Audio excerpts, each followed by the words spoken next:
हिमाचल में 1 जून को लोकसभा चुनाव होनी है। विधानसभा उपचुनाव का भी साथ में ऐलान किया गया। 4 जून को चुनाव का रिजल्ट आएगा और देश में आचार संहिता लागू है।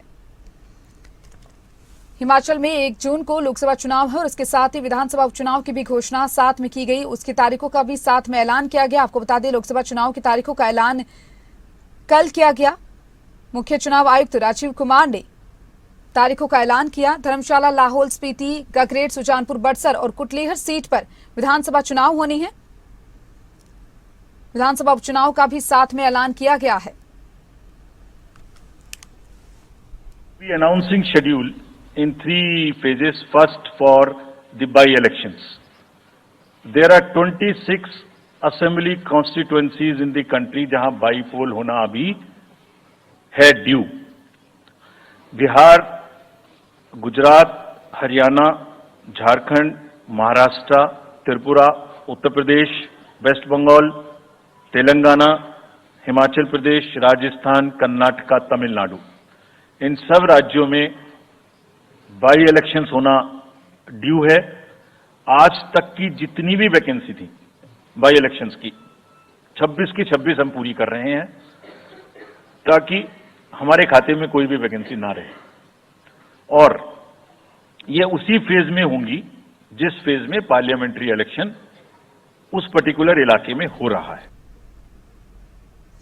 और चलिए, इस खबर पर ज्यादा जानकारी के लिए हमारे साथ हमारे ब्यूरो मनोज धीमान लाइव जुड़ चुके हैं। उनका रुख करना चाहेंगे। मनोज, लोकसभा चुनाव की तारीखों का ऐलान हो चुका है। हिमाचल की बात करें तो हिमाचल में कांग्रेस और बीजेपी का लगातार मंथन जारी है सीटों को लेकर। जो 2 सीटें हैं वो कितनी महत्वपूर्ण हो जाती हैं, इसको देखते हुए?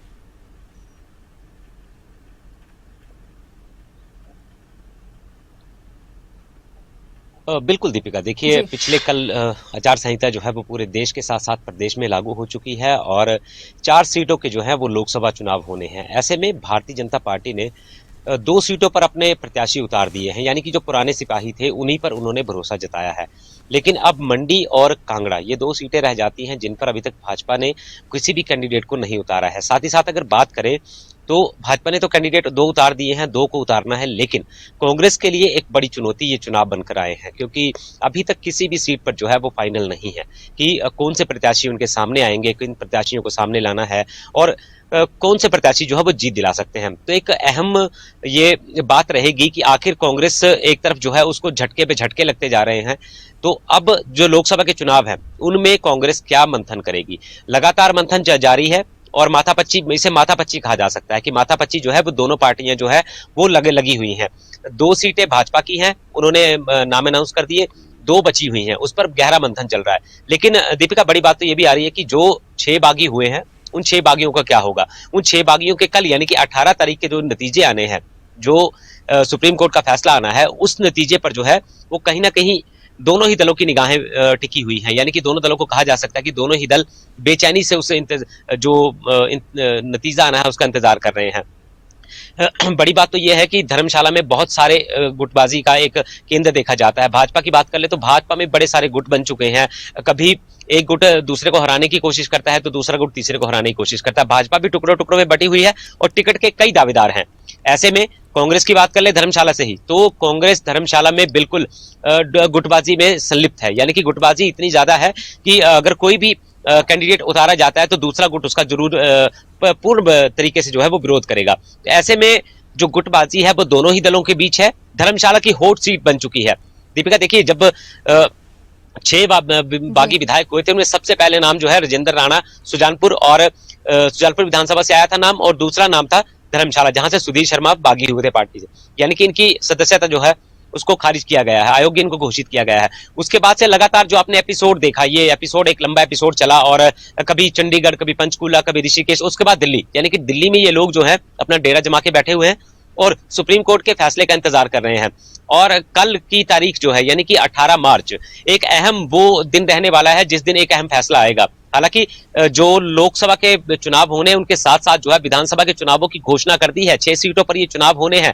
ऐसे में कई कयास लगाए जा रहे हैं कि आखिर क्या होगा, सरकार अल्पमत में जाएगी, क्या ये जो बागी है ये भारतीय जनता पार्टी ज्वाइन करेंगे या किसी नई पार्टी का गठन करेंगे, ये अहम देखने वाली बात होगी। लेकिन फिलहाल जो तस्वीरें निकलकर सामने आई हैं, जो बातें चल रही हैं, तो वह कहीं ना कहीं जो है वो भारतीय जनता पार्टी और कांग्रेस दोनों की टक्कर कड़ी मानी जा रही है। लेकिन कांग्रेस के लिए बड़ी चुनौती है कि 4 सीटें हैं, 4 सीटों पर किसका नाम सामने आएगा। यानी कि कहा जा सकता है, इससे पहले अगर बात करें तो किशन कपूर भारतीय जनता पार्टी से भारी बहुमत, यानी कि कहा जा सकता है पिछले जो चुनाव हुए थे उनमें सबसे ज्यादा मतों से जीत हासिल की थी किशन कपूर ने। और इस बार जो है भारतीय जनता पार्टी ने अभी तक कैंडिडेट नहीं उतारा है, जिसमें कई सारे नाम आगे चल रहे हैं। लेकिन कांग्रेस की तरफ से जो है पवन काजल को पिछली बार उतारा गया था और एक बुरी हार जो है, बहुत बुरी हार जो है वो कांग्रेस की हुई थी और भारतीय जनता पार्टी जीती थी। अब जो है कहीं ना कहीं कांग्रेस को भी ये सोच समझ करके कैंडिडेट उतारना होगा जो भारतीय जनता पार्टी के उस प्रत्याशी को टक्कर दे सके, यानी कि टक्कर तो देने की बात है, जीत भी हासिल कर सके।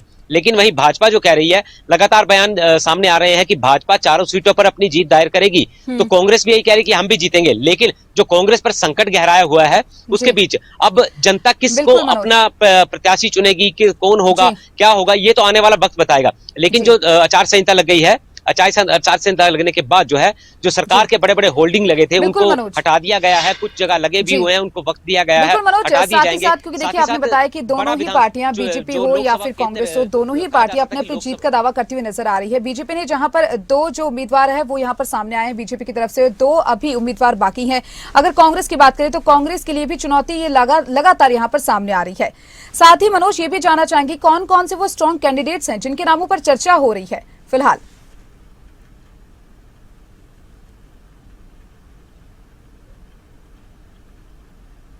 दीपिका देखिए, अगर हम धर्मशाला की बात करें तो धर्मशाला एक हॉट सीट है और कांगड़ा चंबा लोकसभा संसदीय क्षेत्र जो है वहां से इस वक्त अगर चर्चाएं चल रही हैं, इन चर्चाओं पे हम नहीं कह रहे, ये लोगों की जो चर्चाएं हैं कि सुधीर शर्मा भारतीय जनता पार्टी ज्वाइन कर सकते हैं और वहां से टिकट ला सकते हैं। दूसरी ओर त्रिलोक कपूर जो भाजपा से हैं, उनका नाम सबसे आगे रेस में दौड़ा हुआ है। साथ साथ घनश्याम शर्मा है, उनका भी नाम आगे चल रहा है।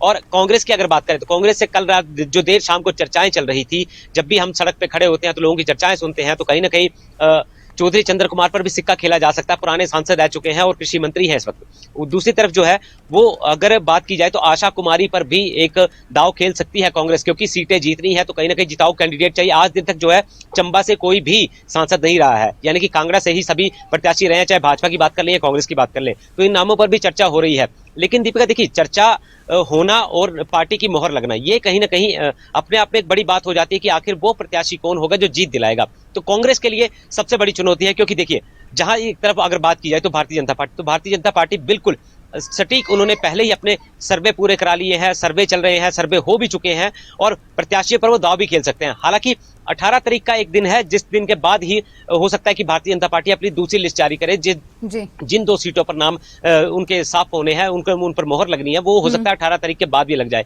लेकिन ये चुनाव इस बार अहम माने जा रहे हैं दीपिका, क्योंकि इन चुनावों के साथ साथ 6 विधानसभा के चुनाव, उनके लिए भी कैंडिडेट तैयार करने होंगे भारतीय जनता पार्टी और कांग्रेस दोनों के लिए। अगर कैंडिडेट तैयार नहीं होंगे तो कुछ और संकट भी जो है वो सरकार के ऊपर आ सकता है, उसको भी समझना होगा। यानी कि लोग जो कह रहे हैं, लोग वही विश्वास जता रहे हैं। आपको हमने कल भी बताया था कि जो लंबी कतारें, जो एक 1500 रुपए देने वाली गारंटी थी, लंबी कतारें जो है वो अब हर जगह लगनी शुरू हो गई है। अहम गारंटी पूरी हुई है, उसके ऊपर भी सरकार कहीं ना कहीं वाहवाही लूट रही है। तो लेकिन विपक्ष जो है वो कटाक्ष करता हुआ नजर आया है। ऐसे में सबसे बड़ा लोकसभा संसदीय क्षेत्र जो है वो कांगड़ा और चंबा है। ऐसे में जो कल जो आचार संहिता लगी है उसके बाद जब बात हुई प्रशासनिक अधिकारियों से, जो चुनाव आयोग के अधिकारी चिन्हित किए गए हैं, चुने गए हैं, उनसे बात की गई तो उन्होंने कहा है कि इस बार सुविधाएं भी बहुत ज्यादा होंगी। यानी कि जो 85 साल के बुजुर्ग होंगे उनके मतदान जो है वो घरों में करवाए जाएंगे।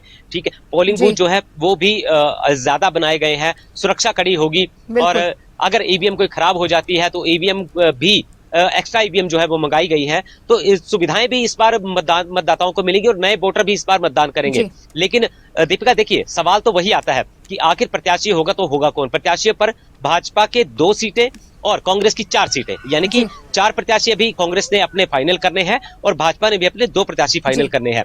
तो मोहर किसके नाम पर लगेगी ये तो आने वाला वक्त बताएगा। लेकिन अहम फैसला जो है इन दिनों चर्चाओं में जो मुद्दा है वो 6 बागियों का है कि 6 बागी आखिर क्या करेंगे। तो सभी मतलब कहा जाता है भाजपा कांग्रेस दोनों के बजाय जनता की भी निगाहें जो है उन पर टिकी हुई हैं।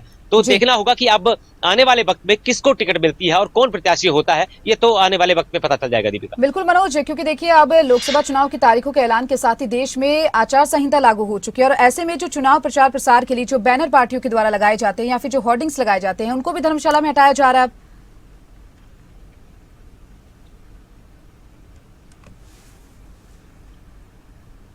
बिल्कुल दीपिका, देखिए जाहिर सी जी। बात है कि जब आचार संहिता लग जाती है उसके वक्त जो सरकार के द्वारा लगाए गए बड़े बड़े बैनर्स, होल्डर, पोस्टर जो भी होते हैं उनको हटाया जाना होता है। फिलहाल कल जो बड़े बड़े पोस्टर थे वो उन्होंने हटा दिए हैं, लेकिन कुछ एक पोस्टर जो है वो अभी धर्मशाला में बिल्कुल वैसे के वैसे ही है। तो हो सकता है कि उन 48 घंटे के अंदर अंदर उन सभी को हटा लिया जाए। तो पोस्टरों को हटाने का काम भी यहाँ पर बिल्कुल लगातार जारी है, क्योंकि सड़क के किनारे जो बड़े बड़े होल्डिंग लगाए गए थे उनको तो हटा दिया गया है, लेकिन इक्का दुक्का जो बचे हुए हैं उनको भी प्रशासन द्वारा हटवाया जा रहा है और हटाने का काम जो है लगातार जारी है। तो ऐसे में कई जगह पर अभी पोस्टर लगे भी हैं, उनको भी हटाया जाएगा और जो हटा दिए गए हैं उनकी तस्वीरें भी हमने अब तक पहुंचा दी है। बिल्कुल इस बार आचार संहिता का उल्लंघन जो है उस पर भी बिल्कुल नजर रहेगी कि आखिर किस तरह होगा। एक ऐप भी जो है वो चुनाव आयोग ने एक जारी कर दी है, उस ऐप पर आप जा सकते हैं। अगर कहीं आपको कहीं कमियां पाई जाती है तो जल्द ही यानी कि 90 मिनट के अंदर जो है वो चुनाव आयोग उस पर त्वरित कार्रवाई करते हुए उस बात को समझेगा और दिखाएगा कि उस पर क्या हुआ है। अगर आपको कहीं कमियां पाई जाती हैं, कहीं खामियां पाई जाती हैं, तो वो ऐप जो है उस ऐप पर आपने एक फोटो खींच के उस पर डाल देना है। साथ ही साथ उस ऐप पर आपने 2 अक्षर का जो आपकी जी। कंप्लेंट है वो एक लाइन में पूरी करके उसको आप दे सकते हैं, ताकि चुनाव आयोग जो है वो त्वरित प्रभाव से उस पर कार्रवाई करे और 90 मिनट के भीतर जो है जी। वो कार्रवाई की भी जाएगी। तो ऐसे में अब देखना बिल्कुल। ये होगा कि ये चुनाव जो है हिमाचल चलिए के चुनाव मनोज, शांतिपूर्ण बिल्कुल रहते हैं बहुत और इस बहुत बार की शुक्रिया चुनाव तमाम भी जानकारी आपने शांतिपूर्ण साझा रहेंगे, की ऐसी विस्तार उम्मीद से, भी उसके जताई। लिए तमाम जानकारी के लिए आपका शुक्रिया।